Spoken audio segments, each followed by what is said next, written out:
Hello, true crimerers. This is Worst Deaths Imaginable number 21, and for the first time ever in this series, it is also a murder. This was Thomas and Jackie Hawks from Prescott, Arizona, and the two of them owned a 55-foot yacht called the Well-Deserved. Now, the Well-Deserved was their home for actually quite a long time. They would sail around the Pacific Ocean, the Gulf of Mexico, for years.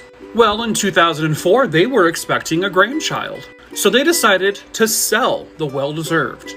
On November 15th, 2004, someone would respond to their ad. Skylar DeLeon. Delian? I don't know, and I don't care. Recognize him? He sure thinks you should.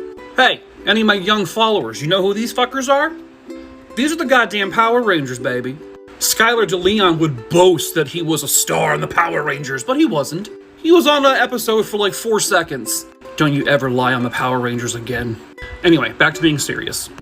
Thomas and Jackie were kind of hesitant to deal with him, but when he brought his pregnant wife, Jennifer, along, and one of their children whose face is blacked out here, the older couple then felt more comfortable doing this transaction.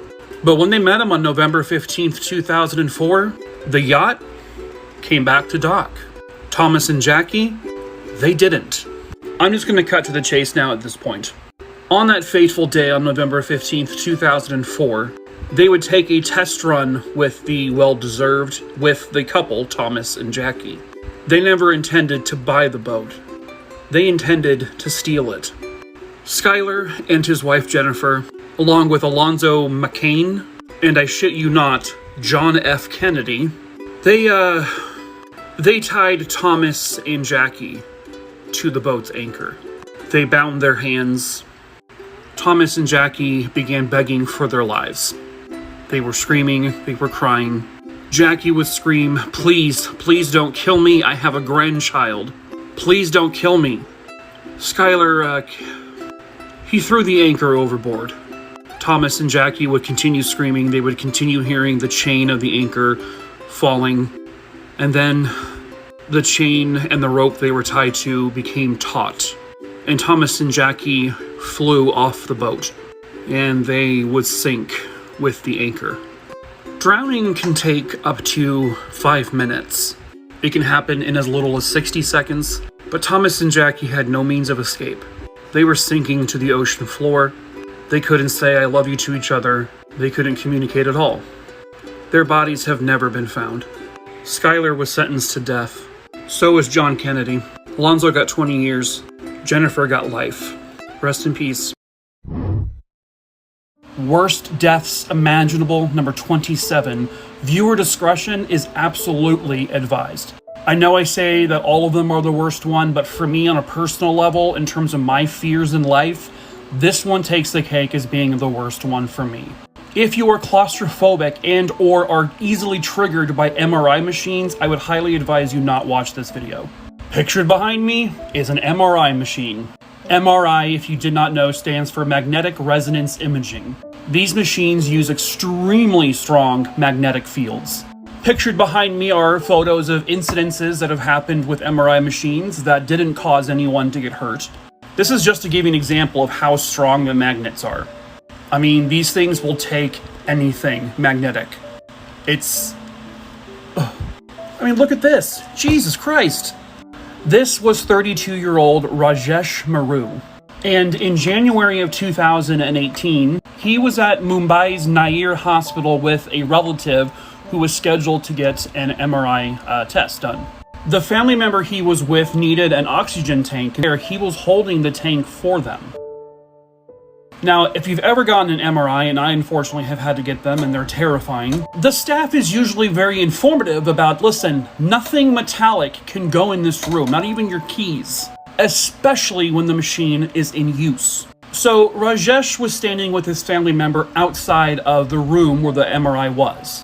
Now, there was an attendant there who clearly had no idea how these machines work. While Rajesh was holding the oxygen tank, he was told by the attendant it's okay to go in the room. By the way, the MRI was turned on. When Rajesh got to about 4 feet away from the machine, within seconds, he was sucked into the MRI machine. This is an image, essentially, of what happened. Could he have dropped the oxygen tank? Well, he had no time to even react, because the moment the magnetic field caught it, he was just gone. Now, he didn't die from any kind of impact. No, it was actually much worse. Because he was essentially instantaneously sucked into this machine with the oxygen tank in his hand got stuck between the wall of the MRI machine and the oxygen tank, which caused the oxygen tank to leak, which then became a liquid, which, when in liquid form, this is extremely poisonous. He was then inhaling the fumes into his lungs. They said within 15 seconds, his entire body bloated up and turned solid black. He would actually die of pneumothorax. It's when excess air enters the lungs, which then causes your lungs to collapse. 3 of the hospital staff were arrested and charged with death by negligence, but I can't seem to find the resolution to that. This is awful. Worst deaths imaginable, number 15. Viewer discretion is advised. The image you see behind me is an escalator from a mall in China, specifically in the city of Jinzhou. In the background, you can see a woman in a white top and a black skirt carrying a child. That is 31-year-old mother Shang Lujun. And then behind me here, you can see 2 mall employees. Now, allegedly, they were telling Shang that the panels right here at the top of the escalator were broken, and that they would need to jump over them. And here's a clip of how they knew. At 10:01 Sunday morning, all appears normal. But at 10:05, 2 workers almost fall through the door. The escalator keeps running. Now, I am not going to show the video of what happens to Shang because this video will get taken down. But when she gets to the very top of the escalator, she picks up her young boy. She steps onto the silver platform thinking she's hopping over where they told her to hop over. But in fact, she stands on the loose panel.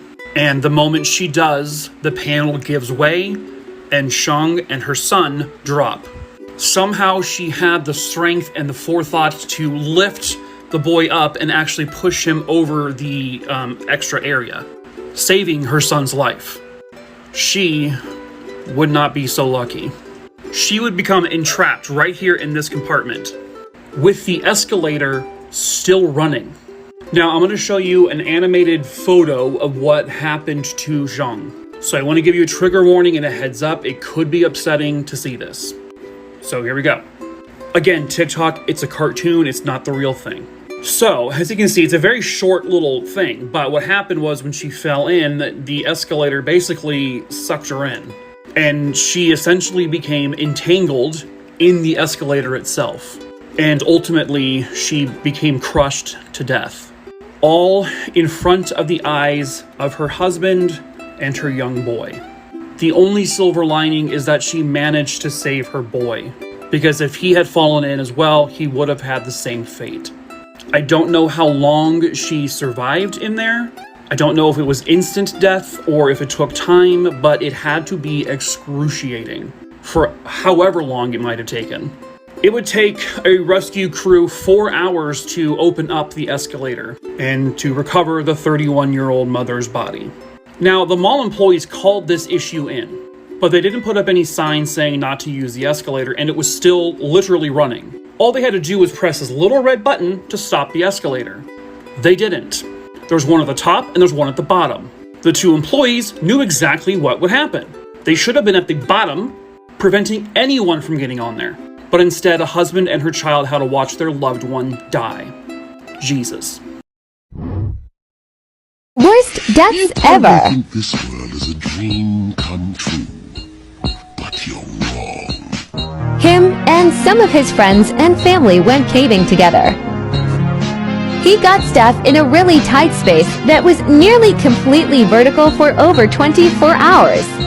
He then passed away, and his body is still inside of the cave. This has got to be the most avoidable and worst death of all time. John Marshall Alexander Jr., aka Johnny Ace, was an American singer back in 1950. But his last words will shock you. Johnny Ace actually died when he was performing in Houston. He was getting ready to sing a song when he found his .22 caliber revolver. Johnny Ace was famous for shooting roadside signs on his way to shows, which is why he had his revolver sitting around. Johnny Ace's last words was, "It's okay, it's not loaded." There was a person he was talking to and he was playing with a revolver trying to scare them or something as a joke when he put it to his head and they were like, don't do it, don't. And the sad thing was, the revolver was loaded. This is another worst death imaginable, so again, if you're claustrophobic, you may not want to listen to this story. On November 28, 2009, 25-year-old Larry Eli Mario Mancada got into an argument with his parents and stormed out of the house with no shoes, no socks, and it's believed he went to his work, which was the No Frills supermarket, and this was in the Council Bluffs area of Iowa.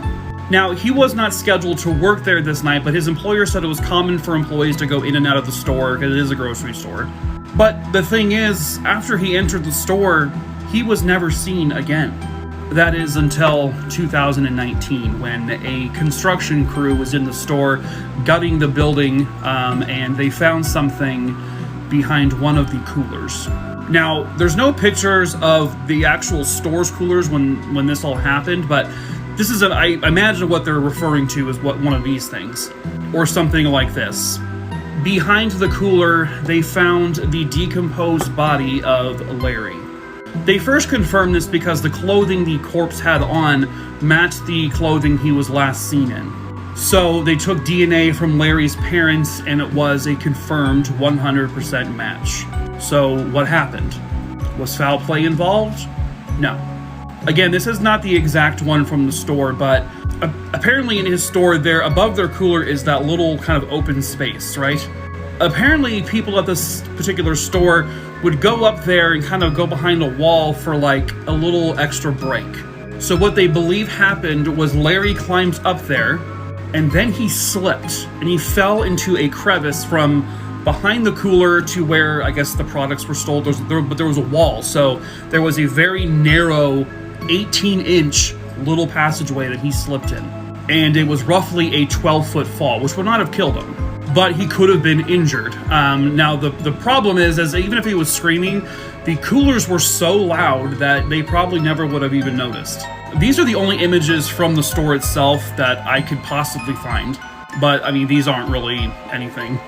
His body showed no signs of foul play, so he was in that little 18-inch gap for God only knows how long before he actually died. And then he just essentially mummified over the years. I can't even imagine, oh God, I can't even imagine being stuck in that situation. I mean, you have like maybe this much in your head is like, that's all the room you got. On message boards, I've seen that people actually complained about a horrific odor near the coolers.